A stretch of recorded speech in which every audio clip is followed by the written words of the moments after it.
Bonsoir à tous. Elle demande à l'État de revoir sa copie. Près de 80 personnes étaient rassemblées devant la préfecture du Jura hier.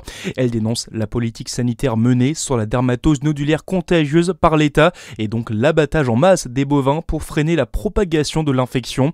À l'appel de la Confédération paysanne notamment, les militants réunis expliquent que la maladie se transmettrait par des insectes piqueurs ou mordeurs par le sang qui transmettent ensuite le virus d'un animal à un autre et non d'animaux en animaux.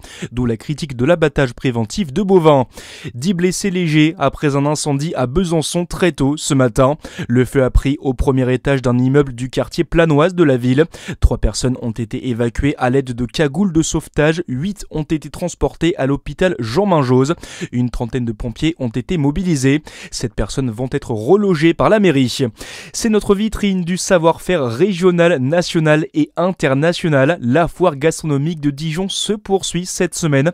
Près de 400 exposants venus de toute la France et d'ailleurs se réunissent comme chaque année. Et cette 95e édition continue de séduire les plus gourmands entre dégustations, démonstrations culinaires et découvertes artisanales. Notre journaliste Charlie Chevasson est allé à la rencontre de Pamela qui tient un stand au village italien nommé Casa Folina. Des spécialités venues de la région de la Calabre, la pointe de la botte italienne. Alors nous on propose différentes pâtes à tartiner qui sont faites à base de chocolat blanc avec des goûts complètement tous différents.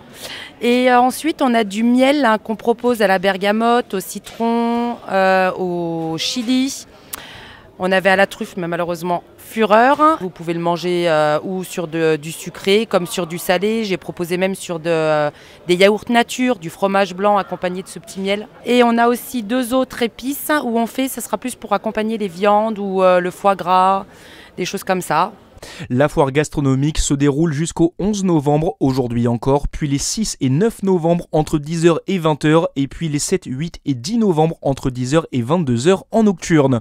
Dans le reste de l'actualité, 2 blessés en urgence absolue et 3 en urgence relative. Le bilan sur l'île d'Oléron, alors que ce matin, un véhicule a foncé volontairement sur des passants. D'après le ministre de l'Intérieur, Laurent Nunez, le périple du conducteur a duré 35 minutes. Le caractère terroriste de son geste n'est pas encore confirmé.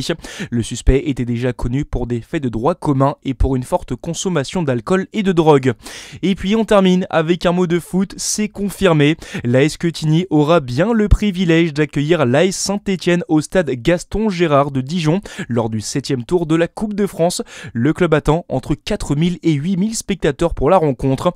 Le match se déroulera le samedi 15 novembre. Voilà pour l'essentiel de l'actualité, c'est la fin de ce journal. Très bonne soirée à tous sur Fréquence Plus.